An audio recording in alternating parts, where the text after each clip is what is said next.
loves, it's Sam. So today I'm going to be doing a Q&A, and I don't think I've ever done one of these before, or at least it's been years since I have. I honestly can't remember. I see them around so much, and I think it's just a really fun way for you guys to get to know a little bit more about me. So I asked last night and this morning on Twitter what questions you had for me. So I'm just going to go through my Twitter feed and I'm going to answer them. So thank you to everyone who sent in questions for me. Okay, so the first question is from Beth at BethHa_. If you had 5 wishes for 2015, what would they be and why? You know, I sometimes don't like wishing for things, or like if in this situation, because you never know what will happen for that wish to come true. For example, you wish that you're going to become a millionaire, but you find out someone died and left you their money. Hence you lose someone you love. So I never really like to, I don't know. I mean, I have a really good life. I love my life. I'm very happy. So I can't say that I really have anything that I wish for other than just keeping on doing what we're doing and being happy and healthy, and everybody in my family is healthy, and yeah, that we are still just being able to keep on doing what we're doing here on YouTube, and that we grow more, and yeah, that's about it really. Sorry, that's kind of a lame answer. This is from Megan Garcia, and her Twitter name is at MegSeGoLightly. What has been your favorite tutorial you've ever made? So I don't know if you guys remember, a long time ago I did a Tinkerbell tutorial. And it was like so sparkly and it was super pretty, and I had these big lashes on. I don't even think it's up anymore because it was so old, and I think I still have it somewhere in my hard drives, but it's not even good quality. I think it's like 460p, but it was really pretty and sparkly, and it was just like, I don't know, I really loved it at the time. I thought it was really fun, and I also really liked my Barbie tutorial as well. That one was really pretty. This is from Erica at DreamLoveSoccer. What's some advice you'd give to a 20-year-old you? It's kind of like the wishes. I wouldn't want to give myself too much advice to where I completely change my life events and then I end up not being where I am today, because you know how sometimes if you like go back into your old life and you say don't do this, and then it changes everything. So like I wouldn't have married Jay, I wouldn't have had kids. So sometimes I don't like to do that kind of stuff or say that I would do that stuff, because I like where my life is now and I wouldn't want to change it too much. But I would tell myself to not tan my face and to like wear more sunscreen on my face and not like sit in the tanning beds all day long, because now I have like moles and beauty marks and brown spots and pigmentation problems all over my face. So I would definitely tell myself that. I probably would have told myself not to wear heels when I was doing hair at the salon, because my back is so bad and I get such bad back pain, and I think it's from doing hair and wearing 4-inch heels while I was doing it for 10 hours a day. So that's probably what I would tell myself. Okay, the Jenny Jens says, love you, Sam. Thank you, love you. Which celebrity would you want to make over? Can you film a quick mommy face video? Which celebrity would I like to make over? Oh, that's so... Kristen Stewart. For sure, Kristen Stewart. I would love to make her over. I think she's a very beautiful girl, but I think that she just, I don't know what it is about her, but I just feel like she could soften it up, or I don't know. I would love to make her over. Lisa Keel at CookieBear223 says, what age will you teach Lily how to do her makeup? So I remember my mom, when I was about, well, I think I was like 13, and she taught me how to pluck my eyebrows. I watched her like putting mascara on, and I remember her giving me like a couple of lip liners, and it was when she was sick, and I was like so excited. She like bought me a couple of little like sparkly shadows and some lip liner. So I was 13 when I kind of got into makeup, or not like I wore a bunch, but just a little bit. But I really don't feel like there is a specific age, and I feel like nowadays it's so different from when it was when I was young. But you know, I feel like that kind of age is usually when, you know, although I feel like it's a little bit earlier nowadays, like people, I don't even know, to be honest, but whenever she starts showing interest. But I feel like, you know, around like when the girls get their periods and they're in middle school, or freshman, I don't know, probably somewhere around the same age I was, 13. I mean, it wouldn't be like a big old smoky eye or anything. It'd be like, here, have a nice little nude shimmery sparkle or something. Laura Lozzie Loves Lippy says, if you had to only wear one makeup item for the rest of your life, what would it be? Think mine would be mascara. So I would love to say foundation, but I feel like foundation looks so weird without anything else. So I would probably have to go with mascara too, or maybe just lip balm. Yeah, maybe it would either be lip balm or mascara. Okay, Lindsay Iden or Leiden 86 says, how would you go about choosing a foundation face makeup for the first time? Brand, shade, application. So usually for me, I feel like you're better off going into like a Sephora or an Ulta, being able to actually swatch them, because the drugstore is so difficult to be able to like pick a shade that matches you. Plus, they don't have the best of range sometimes. So if it's like your first time going, I would definitely go to like a Sephora or an Ulta. If you are a little bit nervous, you can always ask for someone, although sometimes I've been color matched and it is not the right color. Usually what I like to do is just get the samples and start swiping them on my hand so that you can see them first. And then when you find one that's you're like, that's kind of close, put it on your jawline, and then that's usually how I like to do it. But then sometimes, like if your chest is a lot darker than your face, you want to make sure that you're matching to your chest. Not so that, I mean, say you're really, really tan and your face is really, really white. You're not going to just have a white face and a tan body. So you really just want to make sure that you go there and you try a bunch of different shades. I think that's the most important thing, is trying the shades out and swatching them. And then as far as brand, I'm loving my Becca. I'm so obsessed with this foundation. It's the Becca Ultimate Coverage Complexion Cream. But it's really just trying to figure out what is best for your skin type. So knowing your skin type, if you're dry, obviously pick something that's a little bit more hydrating. If you're oily, get something that's great for oil. So you really need to make sure that you know what your skin type is and you know what kind of coverage you're wanting. And then I really just love using my Sigma.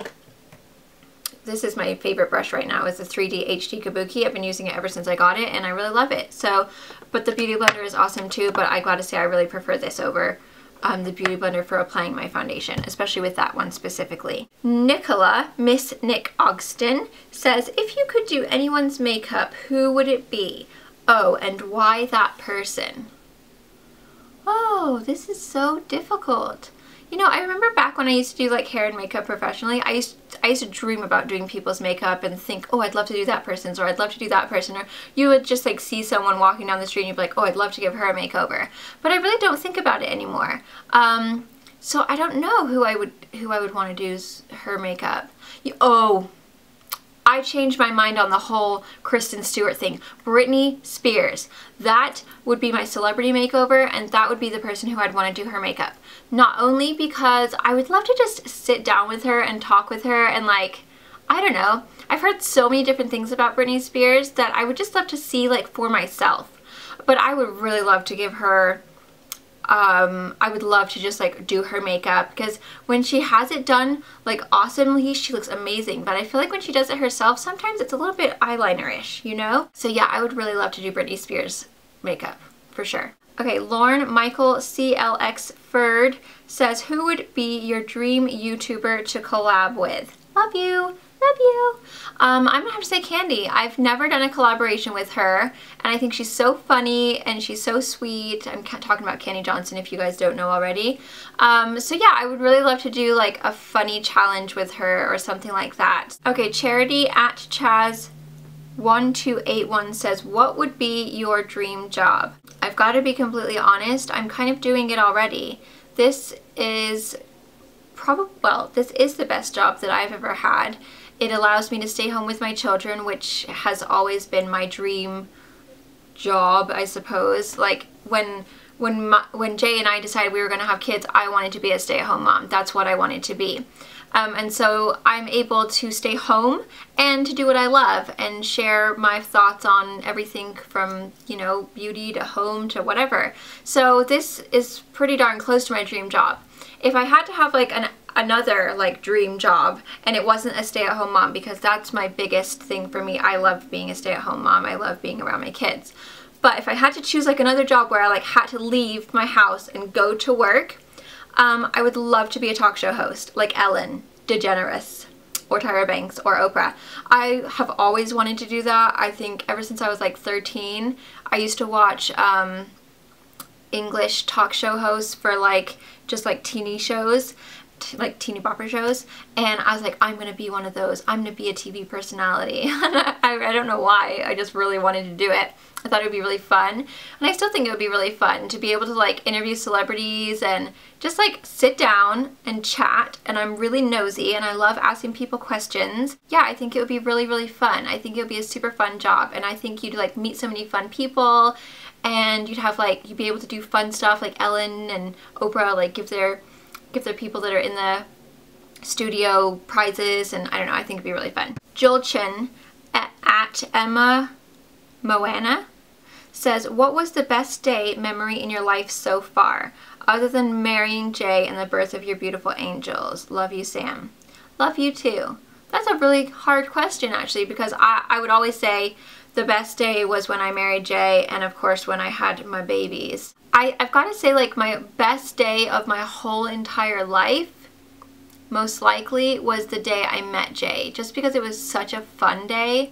It was the best date I had ever had, and I like that feeling that you have on your first date, and you're like nervous and you have butterflies and you're like, oh my gosh, this person's amazing, and it's just like all so new and so fresh, and it's like exciting, and we just had the best day. And to be able to like click with someone like that so well and so quickly, and to know, like, I knew that first date I'm gonna marry him, and it was something that like I had never experienced before, and it was something that I'd never even believed in, but it was just such a strong connection, and it was just so, like, I can't even describe it, but the feeling was just so amazing, and I loved it. And it's so crazy to think that that was 8 years ago, and then today, like, here we are married with 2 kids. It's just like so weird. I have so many days that are so like important to me, like when the kids first said I love you, or when Lily took her first steps, and when Phoenix took his first steps. And there's just so, I feel like when you have kids, like every day is so important, because they're always doing something new and something amazing, and you never want to forget that day.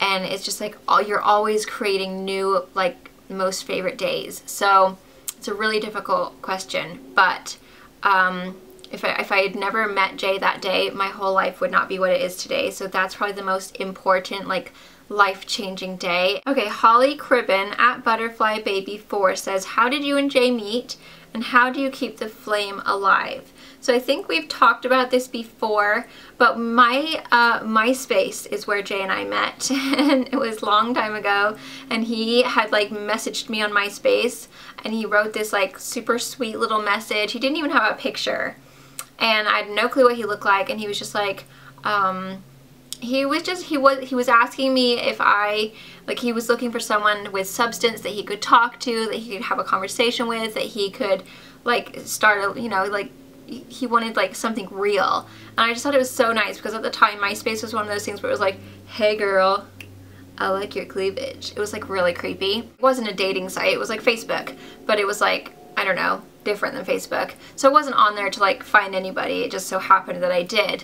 But we ended up talking like through MySpace for a while, then we were like emailing back and forth for a while, and then we like talked on the phone. And then, because at the time when he wrote me, I was actually dating someone. I had told him, oh, I'm actually dating someone right now, like, you know, I can't talk to you. And then I ended up breaking up with the guy, and then I remembered him because I was like, he was so sweet, and I wrote him back. Like, I searched through MySpace and found him, and then wrote him back, and then I was like, hey, if you want to be friends again, we can talk now, I'm not dating anybody. That's how it all started. And then we met at the mall. That was our first date, and it was the best date of my life, and we did so many fun things. Met at like 2 o'clock in the afternoon, and then like it didn't end until 10 o'clock. Like, we went bowling, we went to the bookstore, we went to eat, we went and did so many fun things, and it was just like the best date ever. And then how do we keep the flame alive? We just have such love for each other. He's my best friend. We're like very passionate people. We're very passionate about each other. We talk about everything, and I mean, I can't say we have the most romantic life in the world. It's a little bit more difficult with kids, but we just always make sure that at the end of the night we go to bed together. The most important thing is just to have communication and to really like love that person. Okay, Catherine at KTDM5341 says, exactly, how do you curl your hair? It always looks so pretty as you do. Love your videos.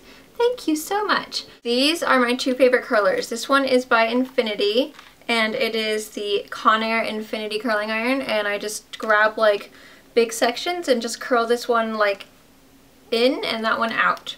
And then this is the other one that I use, and it's by GK Hair, I believe.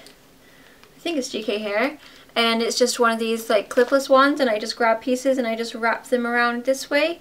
And then this side, ow, I wrap them around that way. And that's really all I do. I have tutorials, I'll link them below. April Scissor Pearl says, have you considered using only cruelty-free makeup? You know, I haven't ever like really like thought about it and sat down and thought, I'm only going to use cruelty-free, which when I do have products that are cruelty-free, I think it's amazing. I absolutely love the fact, and I really wish more companies would be cruelty-free because I'm an animal lover, and I think it's important, but I have never thought about just using only cruelty-free. And if you guys do have any like recommendations of brands, I would love to know. Okay, I'm gonna do one more. There was quite a lot, and I'm so sorry if I didn't get to you, but I don't want this video to be like 5 hours long. My battery is flashing.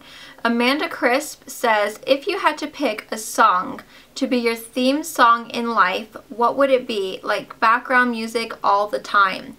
I think that is such an easy question, or such an easy answer. It would be Sweet Lullaby by Deep Forest. It was like in a Pure Moods collection CD back when I was in high school. I used to listen to it all the time. I love it. I sing it all the time. I sing it in my head all the time. I sing it to the kids. The kids know it. They sing it. And it's the best. And I'll leave the link below so you guys can go listen to it, and you're probably going to think, why does she love this song so much? But I hear it in my head all the time. Like, it's already my theme song because I always hear it. And it's just like so whimsical. I don't know the words, but that's how I sing it. And it's amazing, and you guys should listen to it, and it's gonna make you feel so relaxed, and you're just gonna love it. Thank you to everyone who asked me questions. I'm so sorry if I did not get to yours. I didn't realize there was gonna be so many, but I don't want this video to go on for the rest of its life. But anyway, thank you guys so much for watching. If you do like these videos, please give me a thumbs up. That's my thumb. So if you guys would like this to be like a monthly thing, I can do it at the beginning of the month, every month, then please let me know. I would love to answer your questions. And yeah, just tell me, leave me a comment, give me a thumbs up. That way I know that you did in fact enjoy it. Thank you again. If you did send in your questions, I really, really appreciate it. And I'm so sorry if I did not get to you. But I hope you guys enjoyed this. I hope it kind of taught you a little bit more about me. And I'll see you in my next video. And please let me know what video you would like to see next in the comments below as well. Thanks so much for watching. Bye! Mwah.